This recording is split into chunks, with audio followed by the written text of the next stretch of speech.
Hey everybody, welcome back to another episode of Expats in Ukraine with your host, me, Corrie. Today my guest, she's from Estonia. Her name is Triinu Trinzu. She is a crazy blonde humanitarian. Her words, not mine. Triinu, what's up? I don't know. What you want to know? I want to know everything. You can ask. Okay, so I've been to, we'll go into many Ukrainian-related topics, but I want to start with Estonian. So I know a few words in Estonian. What do you know? I was teaching to Italians like two words like how to say bon appetit, like smačno, head isu. Head isu. Head itsu. Head isu. Head isu. Mm-hmm. And thank you is aitäh. Aitäh. Yeah. And then I think I know cheers, like terviseks. Terviseks, yeah. Oh, yeah. It's like health and sex, you know? Yeah, exactly. This is why I remembered it, because it's like sex. Terviseks. Yeah, that's correct. Exactly. But I mean, I've been to Estonia a few times. I had a good friend. Her name was Christina, and she was a Rustonian. I guess there's like a lot of Russian people like in Estonia, right? They have like, we call them Russian Estonians. Yeah. I don't know how to say it, but their words, because they are, by passport, they are Estonians, but they don't speak any word of Estonian. Yeah. So just like basically Russians. Yeah. Yeah. But we call them Russians. But yeah, I'll get into like your life in Estonia and how it's like living in Estonia, especially with all this like Russian diaspora there. But first, I don't know if you watched my podcast in the past or before. I like to do like an icebreaker at the very beginning. I ask like, a few questions. It's like pick this one or that one, Okay. and it gets like the audience a better understanding of who the real Triinu Trinzu is. My guys calls me Trin. You can Trin, say Trin. okay. Yeah, Trin is Trin. much easier. Okay, Trin. Yeah. Okay, so the first one. It's this or that. So Hesburger or Lviv croissant? Hesburger. Hesburger. Okay. So why Hesburger? Fries. Fries. Okay. They don't have that at Lviv croissant. It's true. No. Yeah. No, every time I go to Estonia, I always stop at Hesburger. I guess it's like very popular in Estonia and Finland, right? Yeah, because it's from Finland. It's from Finland. Okay. Yes, and it's that's like the right reason. across Because the we had channel. like Hesburger first and then McDonald's arrived. Ah, okay. Yeah. And we only had Hesburger and McDonald's like in capital Tallinn. Mm-hmm. I was born outside of Tallinn. So in my little city, we don't have anything like that. So if I wanted to go to the Hesburger or McDonald's, I needed to drive like 2 hours. 2 hours. Is it worth the burger? Well, when you're like 12 and you like burgers, then of course it is worth it. You know? Of course, yeah. I only know 2 cities in Estonia. It's like Tallinn and Tartu. Yeah, the main biggest cities. And Tartu is, I guess it's a big university city. Yeah. Yeah, because I remember my friend The was very studying old there. universities. Yeah, exactly. Okay, next question. The Gulf of Finland or the Dnipro River? Dnipro River. Why Dnipro River? Because I have seen it so many now. Ah, okay. In here, I see it more than Finland Gulf at Yeah. the moment. Have you ever swam in the Dnipro River? Nee. Nee? No. Have you swam in the Gulf of Finland? Yeah. Yeah? How was it? It sounds pretty cold. Our sea and all that, what is related to ours, it's very cold. Yeah, does Estonia have the same kind of sauna culture as Finland?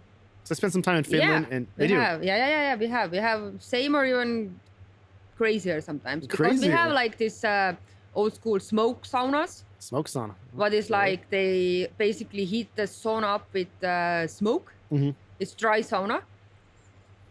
Yeah, I've never been to that one. I've been to like, I guess the steam rooms. I've been to the dry sauna. Yeah. Also, they like smoke the meat there.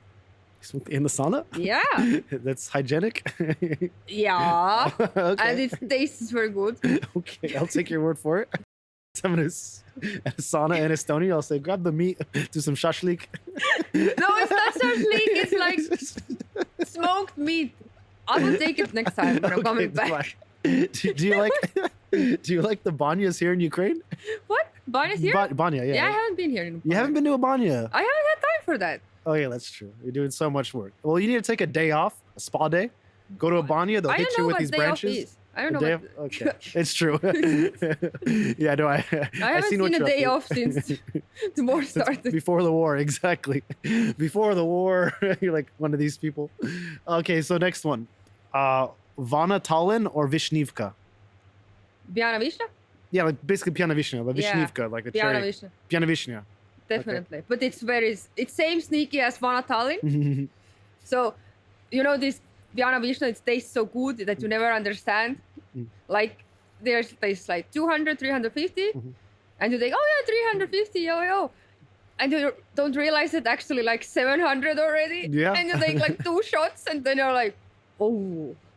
No, it's true. Like Piano Vishnia, or yeah, it's like my guilty pleasure. I like go in Yeah. there. I have one. I'm like, it wasn't that bad, and I have two. I'm like, oh. Yeah, I know, because they have a branch now also in Tallinn. Yeah, they do. Yeah. Oh wow. That's the reason I know how sneaky it is. So I'll tell you what, Trin. So back in my day, there was only one Piano Vishnia in Ukraine. Really? That was in Lviv. Yeah. Yeah, But back now in they my have a day. branch in Tallinn. They have That's- branches everywhere now. I think they Yeah, opened one in the UK actually. Yes. Yeah. But it's back in my day. I'm like an old man. So that's the reason I know how tricky this yeah. drink is. But I love it. Yeah. But Vonatolin is not that bad. Yeah, if you drink Yeah. it with a coffee. Oh yeah, it's true. It's like Bailey's, I guess. Yeah. Well, because Vana Tallinn has also different branches. They have original Vana Tallinn, and then they have this creamy, like Bailey's tasting Vana Tallinn. It's surprisingly like one of the first people I met when I came to Europe was this girl from Estonia. And yeah, we became friends like right away. And she called herself to be like a Rustonian or something like this. But she spoke Estonian and Russian. So one of these. And then actually when I was in Ireland this one time, I was in some small village in Ireland. And it was a fishing village. And there was a lot of Estonian people there. And my friend, he was Irish, but his wife was Estonian. And all their friends were Estonian. And I was hanging out with them. They brought the Vonatolin. And we were drinking Vonatolin, watching Eurovision one year. It's like so funny. And then there's like this saying. It's like if you're standing in the middle of two Estonians, you should make a wish. Uh-huh. Yeah, because it's very rare because you have a very small population. There's not many of you. So if there's two in the same place and you're standing between them, you should make a wish because you're lucky. Yeah, it's I don't interact with Estonians that much. Like You don't like them. not that. Not that. We just don't see each Yeah. other, you know. We are all the time, even if some Estonian is here, I'm in the one side, they are in the other side. We never have time to meet, you know. It's same with all my friends. Everybody is running around all over Ukraine all the time. It's like very rare. It's like today when I met my unit guys, they were like, "Well, we have like half an hour." Okay, I need to make this time because I haven't met you like nine months. Yeah. And like you were with your friend before, right? You said he's gonna go to the east somewhere. Yeah, he had a vacation and they called him back. Like, Oh wow, just like that, right? yeah, that's how your army works. Yeah. Well, it's my first day. But that's how it goes. I know. I'm joking. Like, you will get a vacation. No, you get to come back. Yeah, exactly. What? At Ukraine least needs you you. are sitting like 9 months in the trenches, then you get your vacation, and then they're like, no, you need to come back. Yeah, you just halfway through your Piano Vishnia and you're like, Yeah. come back. Come back. Yeah, basically. Yeah. Okay, next question. Okay, next question. Are you ready for the next Yeah, one? Are you I'm excited? ready. Okay, you're excited for the next one. Okay. So Tallinn or Kiev? Kiev. Kiev? Oh, wow. Why? But actually, I don't like Kiev also. I'm not Kiev girl. What kind I of girl are you? like Kramatorsk, Zaporozhye, Okay. Yeah. Slovyansk. Yeah, Slovyansk. I heard it's beautiful this time of year. Very quiet, you know. What? Very quiet. Yeah, You know? very quiet, sure. However you want to put it. With your... Kiev is boring. Yes, Kiev's boring. Is that what you said? Yeah. Like, what do you want to do here? Like, that's what can't you do here? Well, you have shooting ranges, but those are boring in here. Ah, okay. I'm starting- All my other team is based near east. Okay. Can't say reducted. Okay.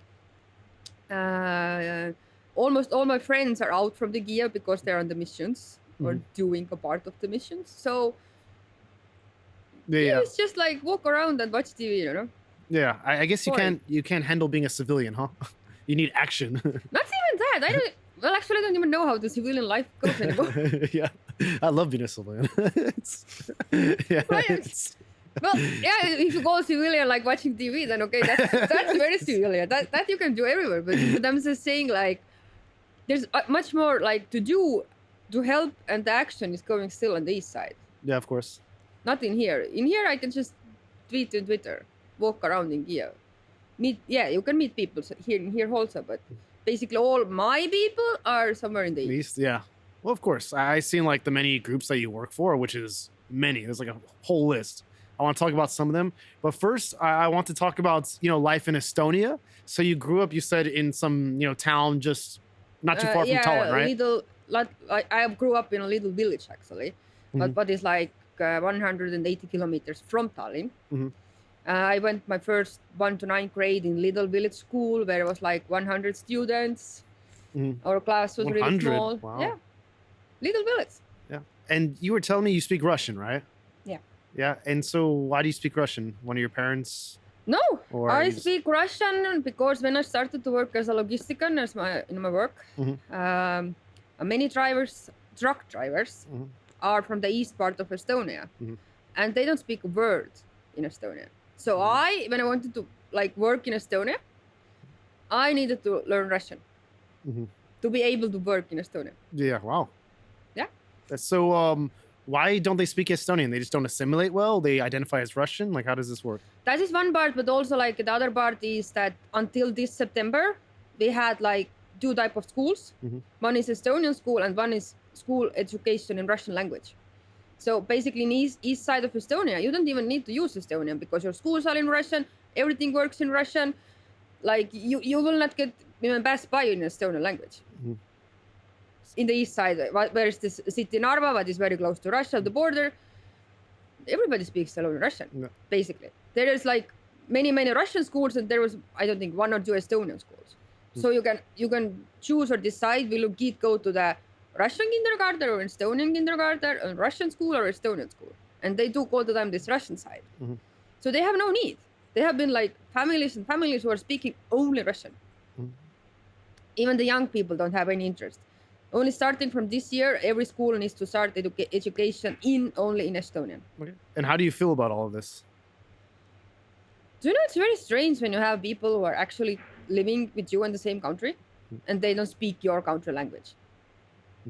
And also in Estonia, at least, it's like nowadays when you're supporting Russia or saying pro-Russian things or wearing pro-Russian things, then it's called terrorism and you can get punished. And we have also like sent Russian people with half Russian passport or this gray passport, but it's like basically Russian. We have sent those people now out from the country also. Oh, wow. Very, very openly supporting like terrorism. And some people have also ended up in a jail under investigation. Yeah. We don't take this pro-Russia thing like normally, like at least that's good. Yeah. And so this Russian diaspora that's in Estonia, so how are they typically, against the Russian government? Are they like, what is their They are not against, that's the funny part. Yeah. They're like pro-Russia. They're pro-Russian, but they're in Estonia. And I don't understand this part, but I'm saying, if you're so pro-Russia, then take your 3 bags and move to Russia. But they will not do it because when they're living in Estonia, they can like enjoy their Europe life benefits. And I have said it once before also, like someone saying, oh, Russia will take Estonia over, all those pro-Russians will go alive and all those like pro-Ukraine will get killed or something. I'm like, do you understand when the rockets are coming, they don't have sensors that this person is pro-Russian and this is pro-Estonian. It will just hit. It's doing the same in Kherson, in Kramatorsk, where are also some people are still, as we know, pro-Russian or whatever. This rocket doesn't choose, there is no sensor. If it will attack you, it will attack you. Yeah. You can't hide from that because I'm pro-Russian. Yeah. No, it's just like this Russian mentality, I guess, like you were saying, that if you like it so much, just go there, but they don't want to go there. Of course they don't want to go there because they know the life there sucks. Yeah. And so there was like this one joke. It's like the difference between a Ukrainian and a Russian. It's a Ukrainian person that can go to maybe Germany. They can look around. They can look at how, developed Germany is in so many ways compared to Ukraine. And I want to take some of this back to Ukraine and make Ukraine kind of more progressive in this way, develop it more in this way. Whereas a Russian goes to maybe Germany or a progressive country like this, and they go, wow, it's so nice here. I want to bring Russia over here. I want this to be Russia. Yeah. Yeah. Instead of like going back to their country and fixing it, they just want to take this. Yeah. That's what I don't understand. Like, how can you be so pro-Russia and you know what the life is there actually? And you're living with all your benefits in Europe, like traveling around, everything is, okay, normal life, normal salary, and you're still in your heart pro-Russia. How? Yeah. And so you guys basically, you were part of this, Soviet bloc. Yeah. Historically. And so you probably learn a lot of history about, Soviet Union, maybe Ukraine. What did you know about Ukraine before you actually came to Ukraine, after the war? Like, what were you taught is what I'm trying to ask. My thought? Yeah, what were you taught like in school? I know that Ukraine, when I'm like comparing with Belarus, where I have been also, is like much more Europe-sided and at least Ukraine wants to be like Europe side, wants to get away from Russia. Apart Belarus, but still is more like kissing Russia's ass. Also, I have a daughter, and her grandmother is from Ukraine. Oh. Yeah. But she left when it was USSR. She left Ukraine. She became to study medicine in Estonia, and she works as a doctor in Estonia now, and speaks, of course, Estonian like every other normal person who is coming to Estonia. They learn our language, but when you're saying the Russian in Estonia, you will never learn the language. Yeah. I noticed like Russian people, they don't really assimilate. Like even in Los Angeles, I'm from Los Angeles. We have this Russian community. It's in the West Hollywood area. And, funnily enough, it's also adjacent to the gay community in Los Angeles. So they're kind of living in like this kind of same community. But anyways, the Russian people there, they typically don't speak English too well, if at all. And they have, aptiekas, it's like in Cyrillic, produktis, magazine. Yeah, it's like all in Cyrillic, nothing in English. And it's so interesting. And they've been there like such a long time and they don't really assimilate. Yeah. Even so far away from home. Yeah. And they all stick in their community and they get each other jobs through their kind of like community. So it's like a big bubble they have. Yep. Their own bubble. Yeah. Same in Estonia and East side, basically. Yeah. And so when it comes to, your history, Soviet Union was a very bad thing for Estonia as well as, many other countries. So what did you learn historically about, Ukraine or these other Soviet republics, like especially the Baltics? I'm just curious about how history is taught in a country that was, part of the Soviet Union. Actually, in our school, we didn't have any much like lessons about Ukraine, to be honest. Yeah. Our lessons were more about USSR and collapsing, not without any other country what was under that. So we already know there was not much talk about Ukraine. There was only, we know that in some part of Ukraine was already some kind of war going on in, in Donbas, Donetsk area. But that's basically, Ukraine wasn't so much in Estonian news. Yeah, because it's like a lot of similarities. Estonia, Ukraine, Latvia, Lithuania, you all got your independence like around the same time. Yeah. After the Soviet Union collapsed. Yeah, so I was just very curious on how it's taught. Because in the US, we were taught, I feel like it's changing now with kind of our politics about how Russia is viewed. But, growing up, we were taught like Russia's bad. It was great. Soviet Union collapsed. Russia is our enemy. And now, like, I guess the narrative is starting to switch. And it's so crazy to see it like, in live time. For us, it was like, more like we can't piss off Russia, piss off Russia because they will attack us. We were like, for us, I don't know, maybe it sounds not normal, but for us, this Ukrainian war has been like liberating. But finally, Estonia started to do something and cut off the ties with Russia. Yeah. Like closing this Russian education.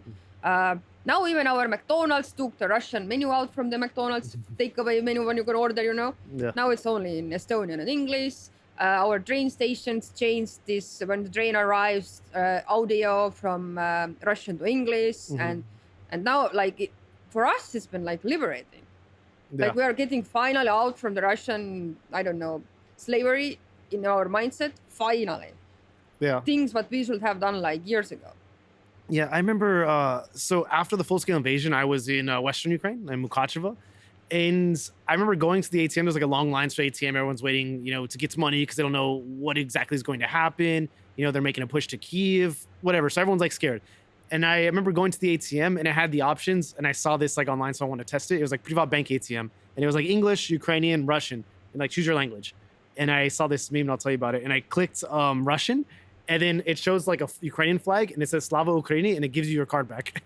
So yeah, you can't use the Russian language for the ATMs. It just gives you your card back. You have to choose Ukrainian or English. Now, I thought it was like so hilarious. Yeah.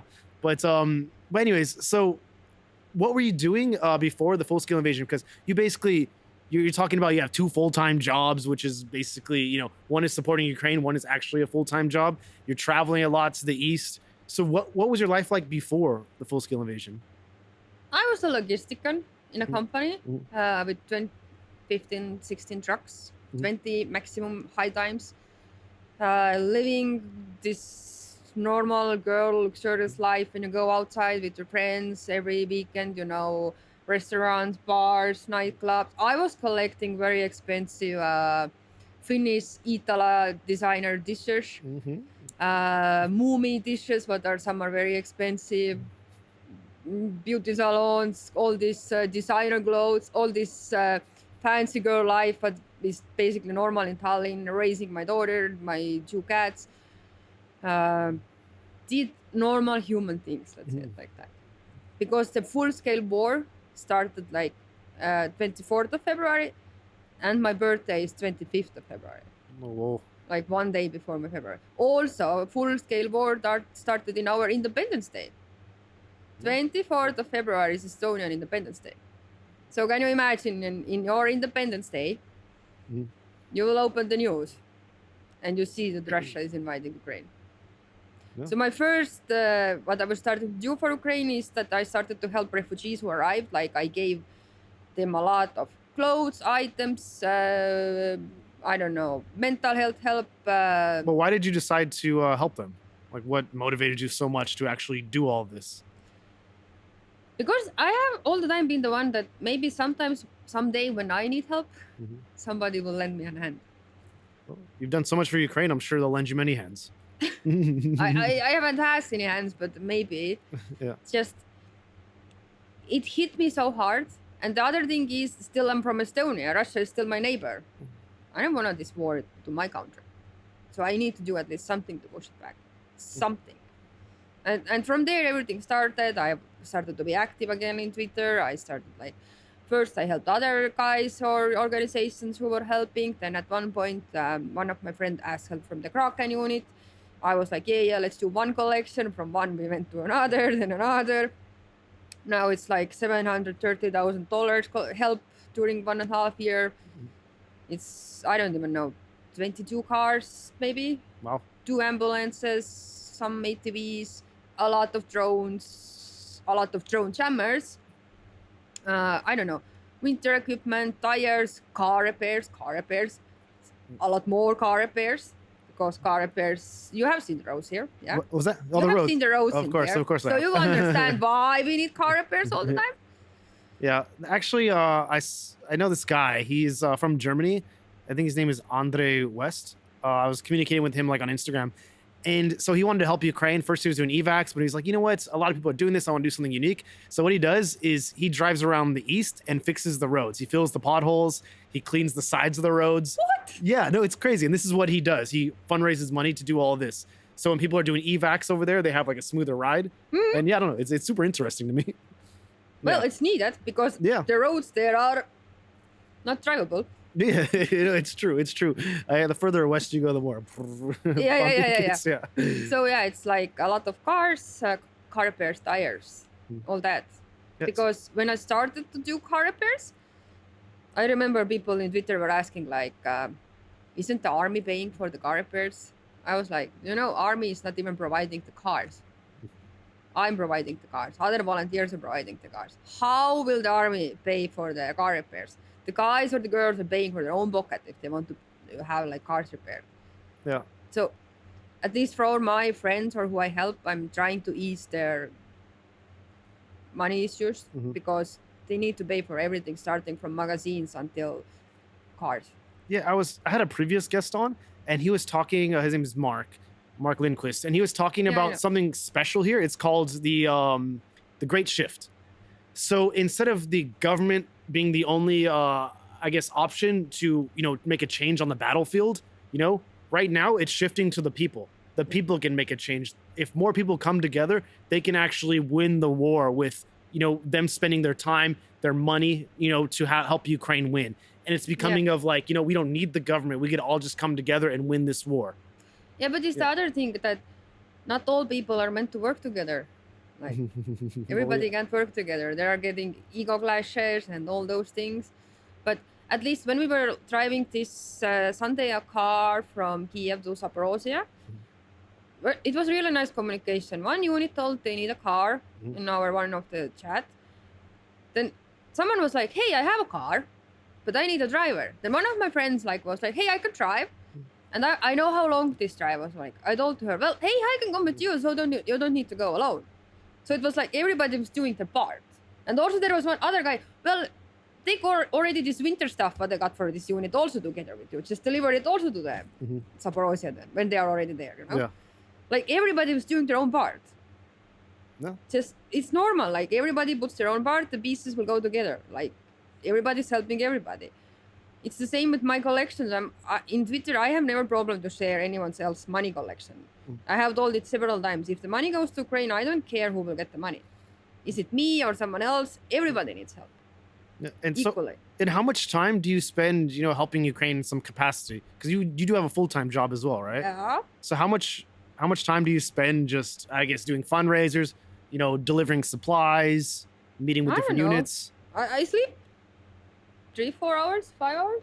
3-4 hours. Is that enough? No. Coffee and Red Bull, right? I was already put on a diet from Red Bull at least. Yeah. No, I don't know if I was telling you before, but I remember I don't know if you know this guy. His name is Oleksiy Maslow.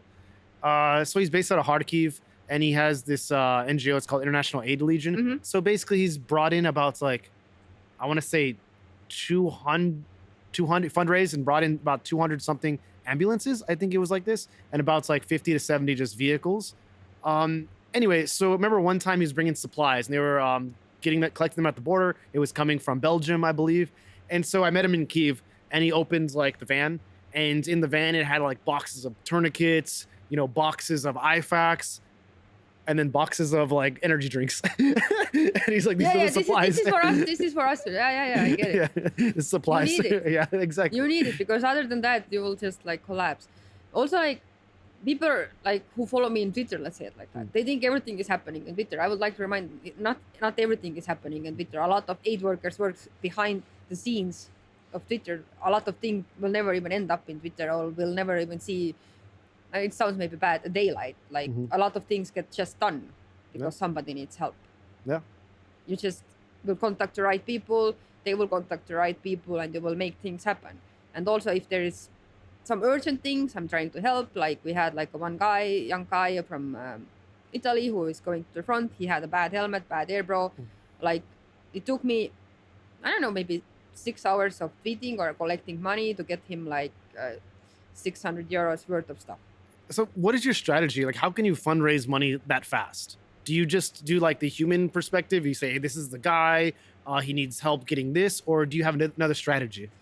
When I started helping Kraken, let's say like that, people on Twitter had even no idea what Kraken is. I have all the time tried to introduce my guys. So I have those main units who I all the time help. It's DPSU Luhansk, it's Hertz guys, girls. We have one girl pilot, FPV. It's Kraken. And third separate assault brigade too, right? Third assault, sometimes yes, if I need something or they need something, because I have a very good friend there. Now I'm also helping International Legion, Kur Legion units, because they have became now my friends. But with other units who I help, it's I use the actual photos or footage or pictures from the units who I help. So people will have this kind of connection. With some units, the people are saying to me, this is the Roma from the Hertz. We feel like we're good friends with him. We have never met him, but you saw him on your photos or posts so much that you feel this connection. We had this, I got from my birthday in February from DPSU Luhansk. One young guy from there. I have my own Trinzu Fella Nefu dog patch.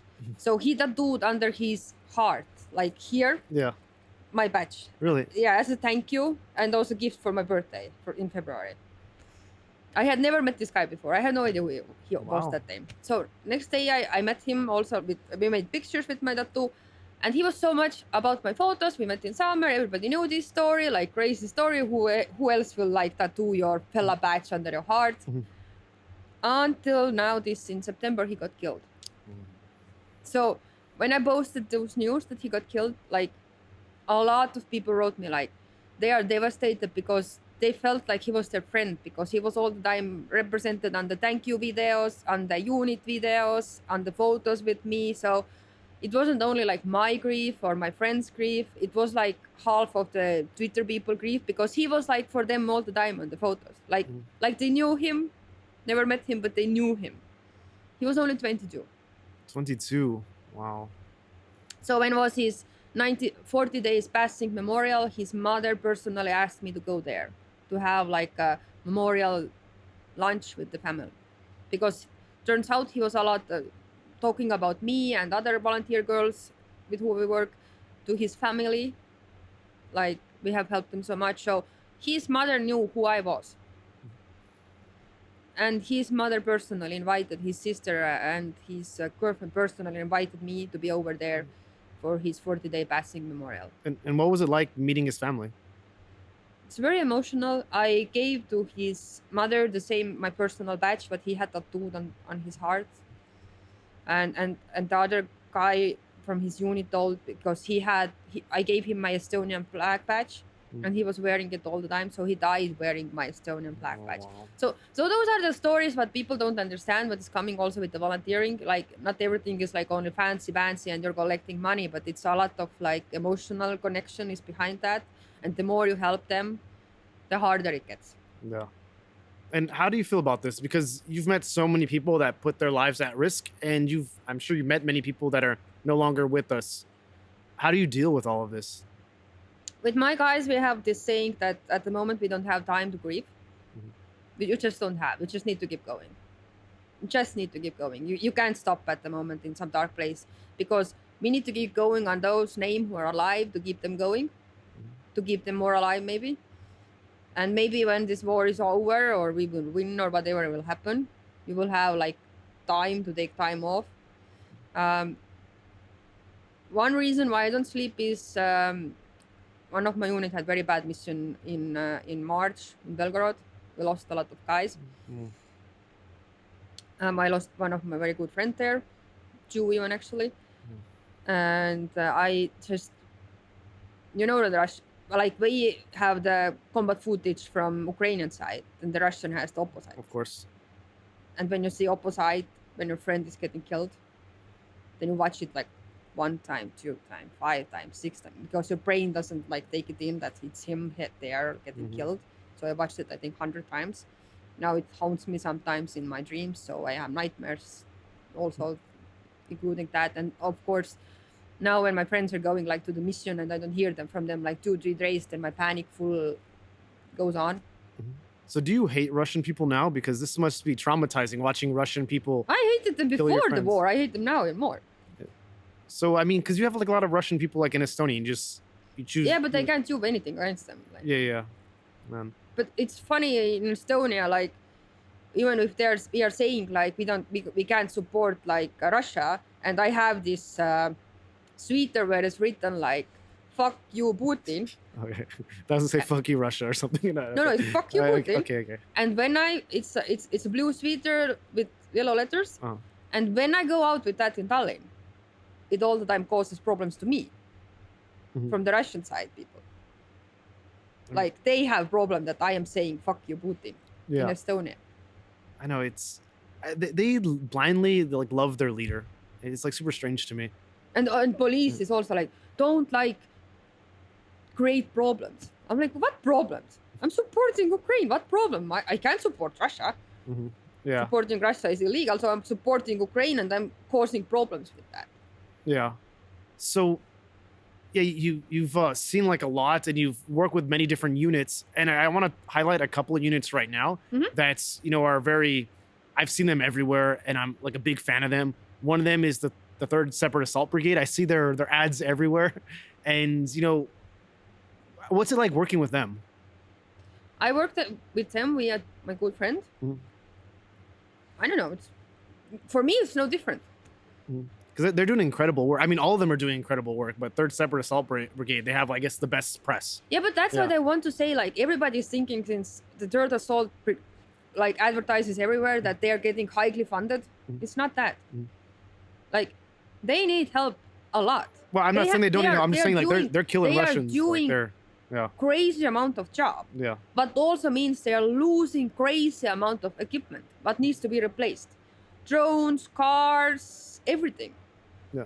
But everybody's saying, oh, this is 3rd Assault, they're overpaid by I don't know, donations. It's not true. Yeah, I'm not saying that at all. I have a lot of military friends, and when they're looking for contracts to sign, it's like foreign people. They always say like, 3rd Separate Assault Brigade, like I'm super interested in them. They have good leadership. Yeah, 3rd Assault will now start more and more taking in like foreign fighters. Yeah, yeah, They already have one legion there, but they will start taking like more and more. They will get more trainers for foreign English language, yeah. and they will take more in like. Yeah, and I'm also a big fan of Kraken. So I watch a lot of this combat footage, especially on Reddit. And Kraken is there. They show like their drone footage and stuff like this. And I'm a huge fan because I don't know, their videos are like well made. I don't know. Oh, I hope. I will ask from my guys. Can I finally start posting our unit videos from the Kraken? Because I have so much videos or combat videos from Really? Kraken, what is not out there. Yeah, yeah. But they send me like direct, basically from the front. Yeah. Well, they have like a whole team that edits their videos, right? Because it has like branding No, on my it. guys are editing their videos their own. Really? We have like, Kraken is a big. It's like almost 3 in the name of the Kraken, or the listed is like, I'm sorry. It's like 3,000 almost. Mhm. But Kraken also goes like by the units, one rota, what is like 100 guys. So I know basically personally like 2 units in Kraken, let's say it like that. Mhm. One is like assault unit and one is drone unit. And my guys in drone unit are making their own videos. What is not public yet. Now I will finally ask, can I start publishing those or what?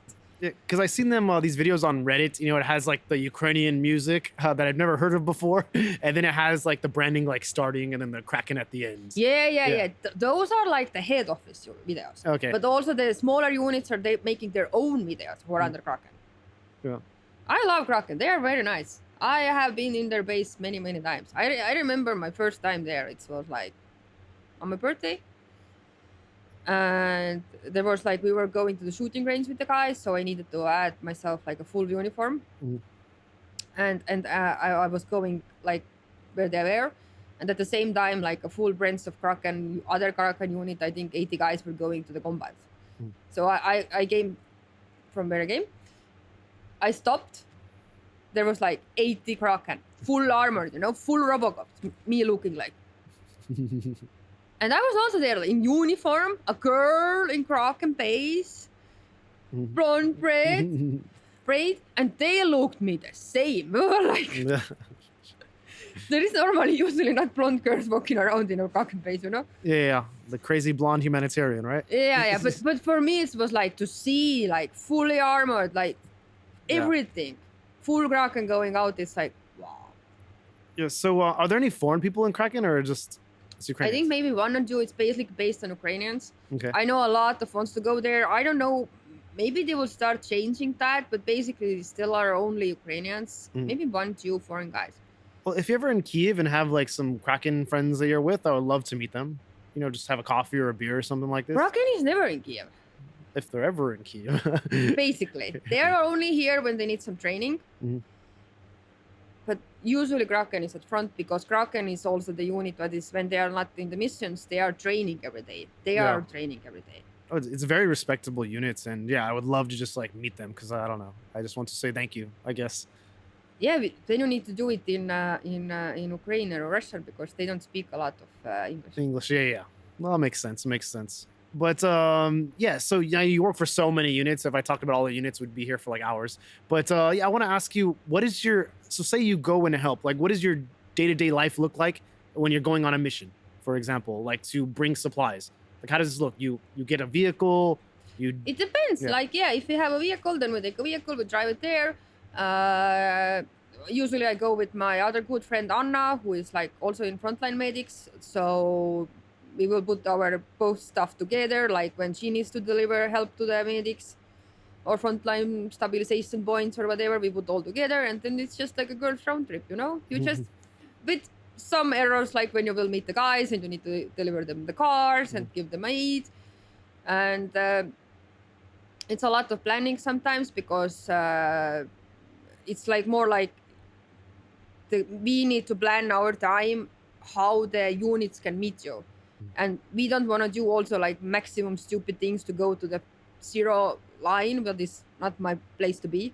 Like we need to pick up some safer places where they can be. And also they don't want us actually to be like 0, 0, 0 line. So what is the closest you've been to like the 0 line? I don't know what's closest. Like, have you heard like drones flying above you?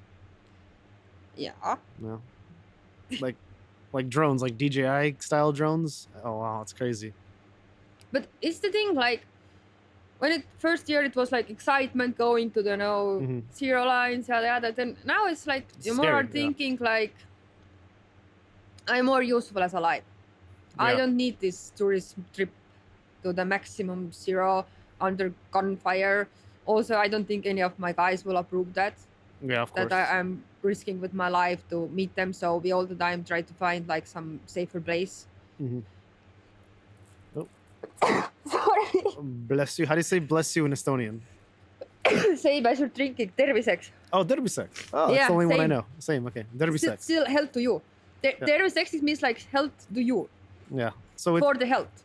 terviseks. Okay. Terviseks. Yes. Okay. So cheers, terviseks. So Bless you, I don't think terviseks. my guys will approve that I'm risking my life like without any reason actually when there's safer ways to do it. And mainly our aid, what I'm giving here in the units, it's like we don't even deliver it ourselves. We send with Nova Posta. Well, I love Nova Posta. Best thing Yeah. ever what is invented in Ukraine. It's so Yeah. fast, so good, so smooth. Mhm. Best thing ever. Yeah. I will basically it's like when I'm making some collections and someone is seeing like I'm collecting, I don't know, DJI Mavic drone. And then comes someone who is saying like, oh, you know, you can get this drone like $200 cheaper from Germany. Okay, fine. But they don't realize how much and the big trouble it is. Mhm. Instead of paying $200 more, buy today in Ukraine, send it out today from the store, get it tomorrow for the unit, instead of paying $200 less, ordering it from the Germany, paying for the shipping, organizing custom papers, organizing that someone will send it out via Nova Posta, organizing that the guys will take there. It can take like 2 months. Mhm. So I'm saying sometimes it's easier to pay a bit more and get the help now Mhm. than wait because I managed to save $200. No, it's true. Nova Posta is great, and I love the digitalization of basically every service they have here. I don't know this Nova Posta app, perfect. I love it. Even this Kiev Citrofen, I forgot Kiev Citrofen. Anyways, so it's like this app you use. You can get like QR codes for the bus, for the metro. You can just purchase them like on the app.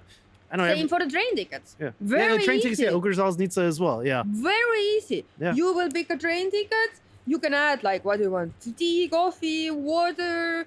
I love trains, and I love night trains. Actually, they are like time savers here. Yeah. You can be in one city in daytime, do all your stuff, take a night train, wake up in the morning in the next city. It's like time traveling. Yeah, and basically you're sleeping anyhow during the night.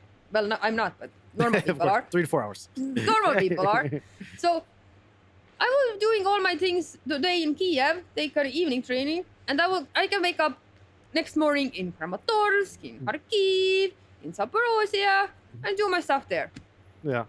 And so you go out to the east a lot, right? This is like where you set up. So I know you you seem very sociable. Yeah. So I'm sure you've talked to many people while you were going on different missions. Have you met anybody that kind of really impacted you just kind of by their story, whether it's military, civilian? Yeah, I love these human stories because I love talking to people as well. Well, as I told you this one story about the guy with my tattoo. Pretty crazy story. Yeah. How about civilian? Did you meet any civilians that are living like in this? I haven't had this kind of civilian contacts because when I'm at the East, I'm basically with my Frontline medics team or with my guys. Mhm. But there is this thing what I've been saying. It's like I don't know, paradox in my head that I know that my guys are like full killing machines, Yeah. But at the same time, when you're with them, they're like the sweetest kittens on earth, It's how they switch off from this war brutality and how normal human they're able to be. Yeah. It's so crazy. Like you watch them, you know them like, oh, this is like the Kraken, they are like doing crazy stuff. This is like FBI buyers doing crazy stuff. This is assault guys doing absolutely crazy stuff. And when they're out from this war zone or out from a mission for a day, they're like so caring, so humane. Like Trin, have you eaten? Why you eat so little? You need to eat more. You need to sleep. You need to do this. You need to do that. Everything. Like, they are so human, still so humane. I don't know how it's possible. Like, they're just switching. And at the same time, I know we talk a lot with the guys. I know they are also having heavy depression. Some of them are using antidepressant. A lot of them are not sleeping. Some of them have lost a lot of weight. I have lost a lot of weight. I have lost, like, starting from the war, 2022, I think 50 kilograms. Ooh. 15? 50. 50? Yeah. What? Yeah. Wow. It happens. Wow. It's amazing. But because they sometimes they telling his stories, but they are not telling to their girlfriends or other friends, or they can say to the guys because they will not understand. And also they are saying it's for some of them it's very easy to talk with me because we are like in the same circle of the people, in the same mindset. They are in army. I'm volunteering for the army. I know a lot about like the tricks and treats, what are going on there, how is what is happening, a lot of their good mission, bad mission, who is where, who is what, like mutual connections. So it's all of my friends basically are now here. Yeah. I have only 2 good girlfriends like in Estonia. Other my dad supports me, like Ukrainian side. He is a member of Rotary Club, and I will go like next week when I'm back in Estonia. I will go like have a meeting with them and go there and answer to their questions and talk about Ukraine. Like, because in Estonia I would also like to talk about Ukraine more because I feel that people are getting tired. The newspapers are basically not talking anything anymore about Ukraine. Only like when something very big happens, it goes to the front of the news. Other than that, it's like, War Day 2009, little story. Well, nothing. And what are like the Estonian politicians? What are their stance like on Ukraine? I'm sure they're very supportive because I saw an article that was saying, or some statistics that were saying Estonia, in comparison to their GDP, they are, among like the top 5. Yeah, we are. In supporting Ukraine. We have given everything away. We don't have nothing. Usually our politics are very supportive. Yeah. Of course, there's other side, but still we are the main politicians. We are very supportive. We are trying to do the best what we can. Just we are very small. We are like 1 million, 1.3 million people. That's all. Yeah. And most of them live in Tallinn, right? In Tallinn, it's like 450,000 or something. Yeah, it's like half the country. Yeah, half the country is in like big capital. Yeah. And so back to Ukraine and like the front line and stuff like this. So what are the most common complaints you hear from, the soldiers? Like, do they feel like they're not getting enough supports? Are they need more tourniquets? Do they need more like weapons? They're saying like the governments are slow producing these. What is the most common complaint? That is the thing what I would like to like remind to everyone. If a defender is coming here, every defender like yes, you are getting issued stuff from the army. No, it's not the best stuff.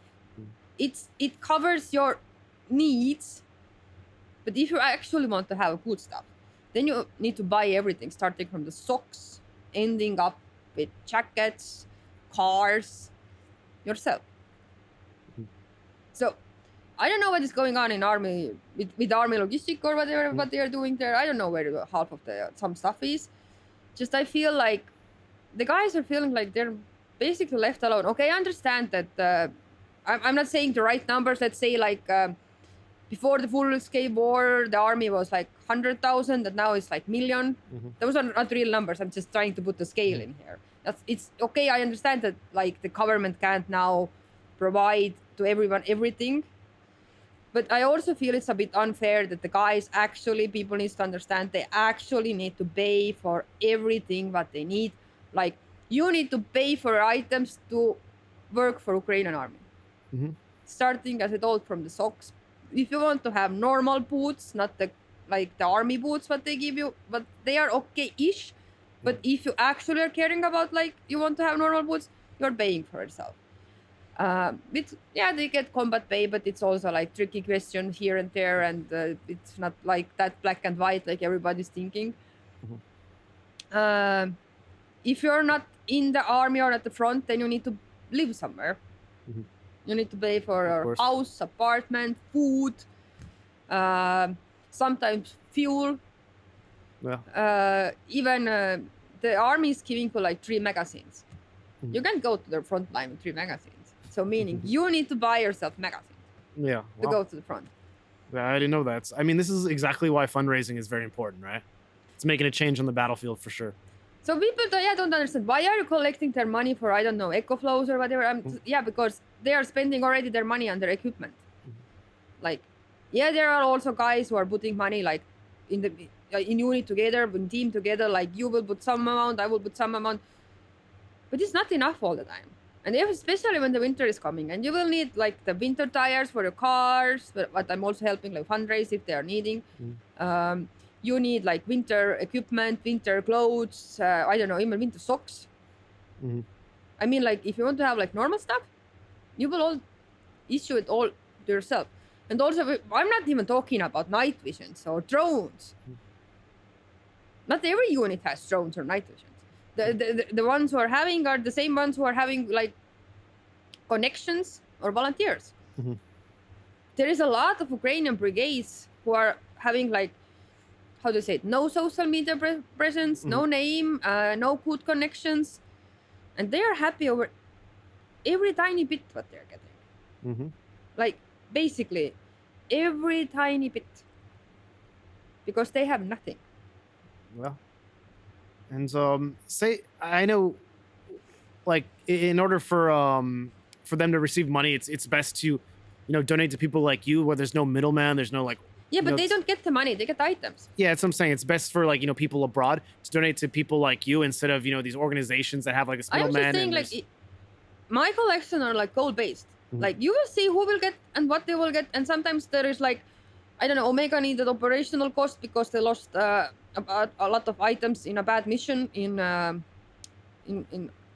one redacted place. Yeah, redacted. Okay. And the same for other unit I was helping. Then they are getting money, yes, but the money is not going to me. Money goes straight to the unit, and they can decide what they're doing with the unit money. I can't dictate because they know their needs. They are like, yesterday they were fixing night visions right now, but got hit or had some like problems. Yeah. And day before that, they used some of this money for a car repair. And the other unit guys, they were trying to replace the equipment what they lost in a bad mission, like backpacks and everything from there. Like people don't understand that, like, yes, you can buy yourself one set of pants, but actually you like need like 3 because you can like break them. You can bad mission, you will leave all your backpacks behind and you will lose all your equipment. You're just working on that to get out from there alive. Yeah. And if people want to be like you and just say they want to take action and they want to maybe come to Ukraine, or maybe they want to fundraise back in their country and bring the supplies to Ukraine, how can they get their foot in the door here? First of all, you don't want to be like me. It's way too much. Sleep is overrated. Sleep is overrated. I don't go to the front, still PTSD, all that. But basically, first thing is like, I don't know, contact someone who is doing already something, like offer help. That if you have so many, I don't know, units in your hands, maybe I take some collection over and help you. But I am basically only helping the ones who I have actually personally met. This has been like one of my rules. Or where are like actually people who I know from the unit, actual friends or who I know personally. I don't like to make like, especially like when someone is like texting to me in social media somewhere, oh, I need help, I need money. And I'm like, why, for what do you need money? I need to buy something. I'm like, okay, I will collect the money, I will send you the item. No, I want money. I'm like, no. No. You can get items, yes. If I know like that the team went on a bad mission, they lost equipment, and even then they're sending me lists what they need. I'm like, okay, how much do we need to collect like to gear it up again? And they're like, okay, this amount. I'm like, fine. And the money goes straight to the unit. It's not touching even my paper. I'm just helping them to collect. But with my Ukrainian units, it's like I collect the money. I send money to my Ukrainian sidekick Katya, with whom we work together. She will pay for everything and send it with no bullshit to the guys. We are not all the time delivering from hand to hand. It's much easier. They will just go to the Nova Post to pick up the items, make thank you video or a photo, Mhm. And it's like done, collected. Like every collection has this thank you video or thank you note or photo that shows that yes, for that what you donated, it's delivered, done. Also, I have in my Excel like by unit written up like what has been collected to who, and yes, some people might have a problem that I'm helping my friends all the time. Like now they are my friends, but shouldn't I help my friends? Like, isn't it normal thing that you want to help your friends and keep them alive? I think it's a normal thing. Yeah. It's very normal. And also you're in contact with many military people. What is the morale currently? Do I need to be like honest or you want like Just be as honest as you want to be. the guys are tired. They're feeling like the world has left them alone. I mean, like I can see it from the fundraising side that the collections, it's much harder to close the collections. It's not that good that it was like a year ago. The money flow is like stopped. It's much harder. Also, like if I used to collect only in Twitter, now the Twitter is like making all Ukrainian content going down. So a lot of people are now moved to this new app, the Blue Sky. Blue Sky, yeah. Yeah, it's like increasing massively. But I see in total that the guys are just tired. There is no replacement. The guys who are in like Pokrovsky area, there are only one two brigades left. They have no, as I told, 9 months in the trenches, and then you get like 14 days vacation, and then you need to go back even not on the day when you were planning, but they are calling you back now. They are just saying they are working, but I can see how much they have changed during the year, 1.5 year. Because not only, how do you say, they're just working. They're basically just like doing on a machine effect now, those things. First of all, there's so many losses, like human losses. You can't process that. You can take it in your heart. You just need to keep going. But also they're actually feeling, yes, that they have been left alone. And a lot of people are asking, like, why you need to go Ukraine and meet the guys? They don't understand the effect, like, when they are meeting me, for them, this emotional support that someone from Estonia is coming to Ukraine, to actually come to the frontline cities and meet them, to take time for them, spend time with them, it gives them so much back. Like, they feel like, we are not actually, like, alone. Because also a lot of Ukrainians, I think, is tired from the war. Nobody's like talking about it that much anymore, not like supporting the fundraising anymore. And I feel just sorry because I see my guys' eyes, they're so tired. The eyes are basically, red. They don't sleep. The guy who dropped me off, Roma, he has lost with 2 months, I think now, like 15 kilograms of his weight. 15, yes. Because he's now, when they were working in shifts, now he needs to work every day. He can sleep basically only 8 hours. Even that, need to go back. He's an FPV drone pilot. They feel like they have left. They're feeling that hopeless. I asked, like, what do you think what will happen? Will we lose, like, Donbass? Donetsk? Yeah. And he was like, yeah, I think 3 more months and... Wow. Because he's there. But they still have the will to fight, right? It's just... He's like, it's my job. What will I do? I can't quit. I need to work. I need to be there. I need to help them. It's my job. I can't go anywhere. I don't have option. He's all the time saying, Triinu, you have option. You don't need to be here.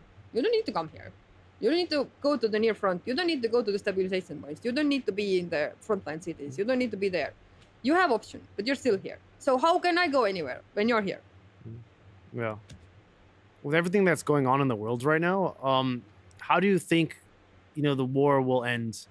With these elections in the U.S., with these, I guess these talks about, on the news about how Ukraine should negotiate somehow. How do you think this war will end? Do you think it'll keep going for many more years? Do you think? Yeah, that's what we were talking today with Roma, and it was same. Like, it's just interesting to see where will it end. Will it end with Russians taking Donbass? Will it end Russians taking Zaporozhye? Will it end Russians taking over Dnipro? I don't think I don't think it's possible when Russians will, let's say they will get Donbas. I don't think they will stop there. They will see like, we got it. Let's push forward. Ever since the full-scale invasion, when Putin did his speech, he was saying that, the whole Luhansk, Donetsk, Zaporizhia, Kherson, and Mykolaiv, these are all Russian regions and they all belong to Russia. So even if the line stopped there in the Russian constitution now, it says all of these areas, the full area, the capital cities of each of these regions belong to Russia. So even if they stop there, their constitution negates that line and shows this other line. So they would have to reconquer it in order for their constitution to be valid. Yeah, so they won't stop is what I'm trying to say. And it's I don't think they will stop. Like I think they're still like they will go like full over, until Kiev and after that, until Lviv. I don't think they will stop. I don't think like taking Donbas or those east cities will stop Russia. Yeah. Just I hope the people will understand that the war is still there. War is still here. We can't stop supporting. If everybody will stop supporting, then it's boom.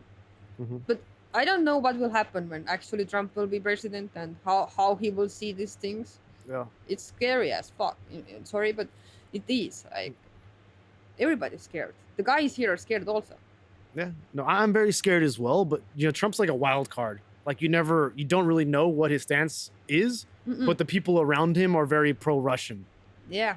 So you can kind of make an educated guess on what will happen with his presidency, but I'm still kind of optimistic that somehow, some way, Trump will still more or less support Ukraine or not just cede land to Russia when he becomes president.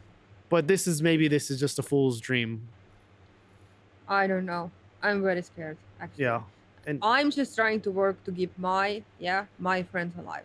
That's all what I can do. As much as possible, give them moral support, like support by the items, supplies, whatever they need. They have told many times they will be probably dead long time ago without all this help. There are units like brigades or units who got help. Like one unit has got help. Like only one unit who I help has got help. Like from me, $200,000 worth of cars, equipment, drones. There is other unit. I think it's 150. Then it's one other unit like 120. All those drone equipment, it's expensive. Like I have told before, people don't understand. If you buy a drone for the front line, the drone can be alive 1 day or 1 week. Yeah. The drones will not stay there forever. Like it's not like you will buy a drone and the drone will fly like all year. The Russians might shoot it down like with second. I know it sounds like crazy that you're basically like burning out the money. You collect the money and the drone is like 1-2 weeks and it's gone. But actually during this 1-2 week, this drone can do a lot of good, save a lot of lives, keep eye on a lot of things. So it's still very valuable. Just you can never predict the time how much one drone can live in the front line. It's the same like you can predict the time how much one car will be alive in the front line because you will never know when the FPV will attack you. Yeah. So nowadays, a year ago, we didn't need any kind of. Maybe a year ago, it started coming like drone jammers. Now you need drone jammer with this frequency, that. You need to know everything. Like I'm like a drone jammer expert. I'm telling like before the full-scale war, I had no idea even what HIMARS is. Now we can talk about scopes and drone jammers and drones and I don't know whatever night visions you need or what kind of night vision you need. It's like so many strange things. I wasn't thinking my brain will have like capacity. Yeah. Yeah, capacity for that. So it's like very crazy, but I now know. Yeah. Comparing my life before. Well, yeah, it's like day and night. Your life before to now, from what you were saying. Yeah, it's like day and night. Now I'm like, I believe like I'm basically like 2 weeks here, 2 weeks in Estonia because this is how my daughter custody is like settled down. So 2 weeks she is with her father, then I'm here, like, and then she's 2 weeks with me, and then I'm there. So basically that would go like that. So So when the war ends, because it's going to end eventually, it has to end, regardless of which side, on which side's terms it ends on. What will you be doing? Because you've invested so much time and emotion into Ukraine. So what will you be doing after?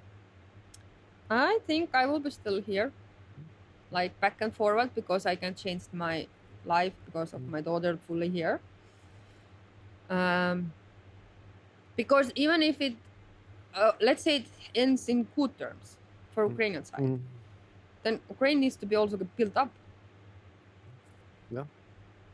It's not like Ukraine win and now every volunteer is like going away. Other is that like I still have my friends here. I have a lot of defender friends who have like thinking and educating the life will be here. They will be staying here. They are not leaving away, going away, I have like my good best girlfriends are here. After the war, also, I think everybody of us, even the volunteers, we need some like serious mental health treatment. Yeah. Like serious. Like I don't think we actually even understand how badly we are like away from our heads. And it's actually, I don't know. I know it sounds bad, but no normal person will come here. Yeah. If it makes sense, like Yeah. there has to be something.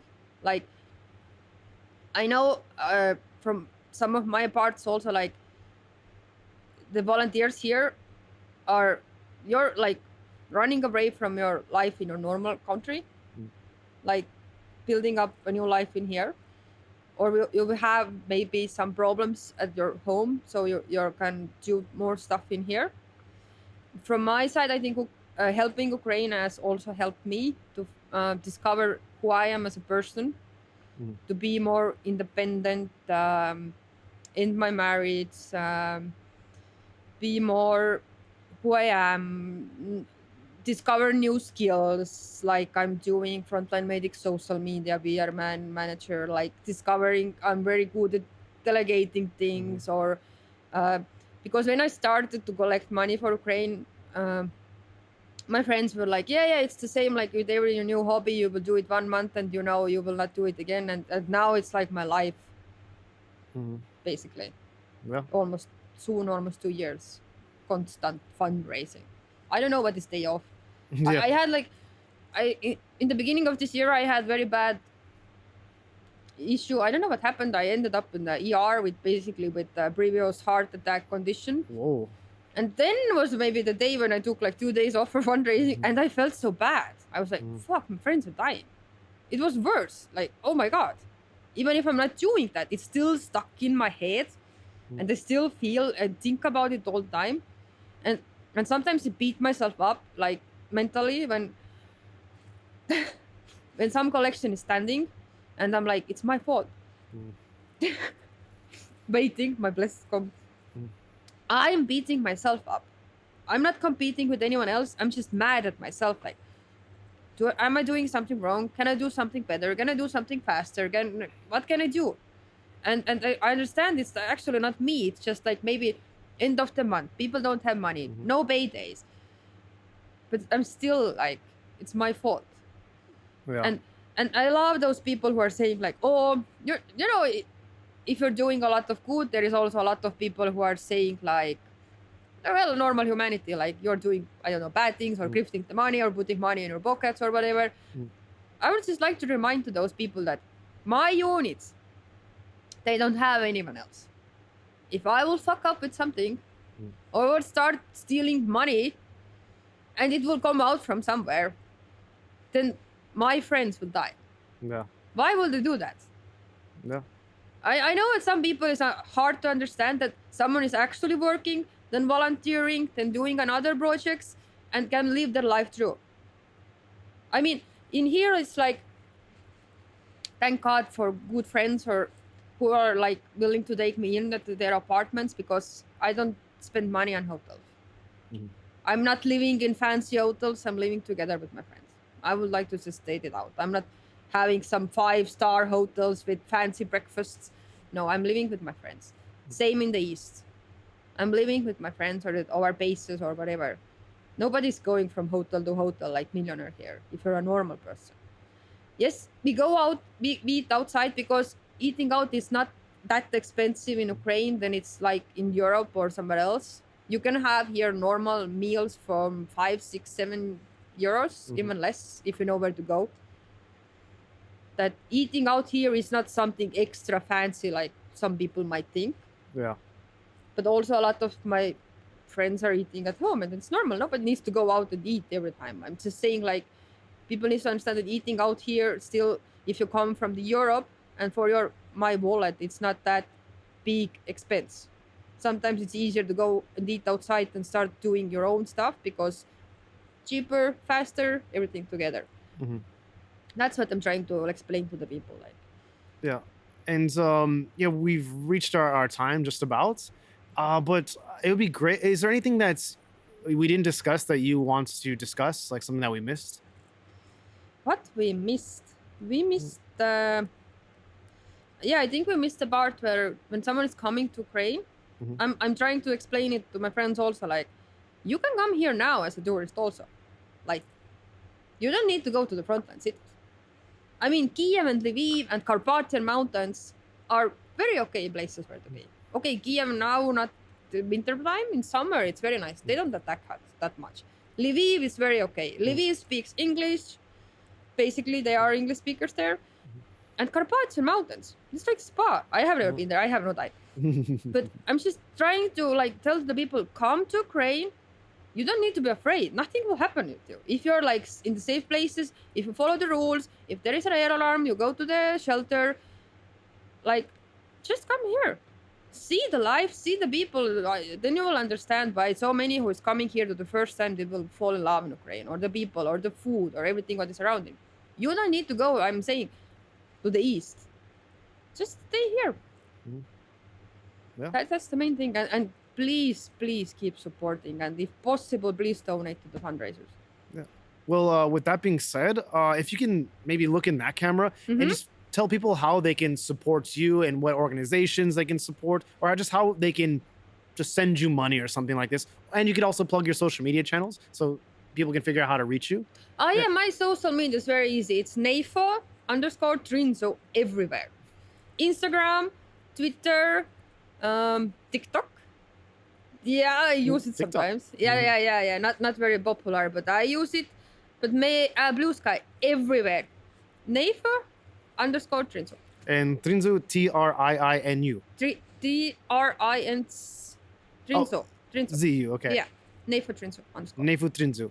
Okay. So and if you guys want to reach Trin, just follow her on social media. She's more on Blue Sky now, right? Everywhere. Everywhere. You need to be everywhere because if you want to fundraise, you need to like use every options. Yeah. And also, if you don't want to donate to me or Mike Heist, then look up frontlinemedics.org. And this is an organization with who I work together. All right, great. We support actually and help defenders from the front line. It's been amazing chatting with you. You're a legend, Trin. Yeah. I mean, I can't wait to have like a coffee or a beer with you just to keep the breeze sometime. We can do that. Yeah, totally. So I'm going to sign off right now really quick. So thanks again for watching this episode of Expats in Ukraine with your host, me, Corey. If you like this episode, be sure to give it a thumbs up. If you want to maybe chat with Trin, leave a comment down below. You're going to check the comments, right? Yeah, you're going to check the comments. Okay. And also, if you want to see more episodes like this, subscribe to the channel. So, Trin, usually at the end, Trin? Usually at the end, I like to shake the hand of the guest. So, we need to shake hands? Yeah, shake hands, exactly. Oh my God, my hands are so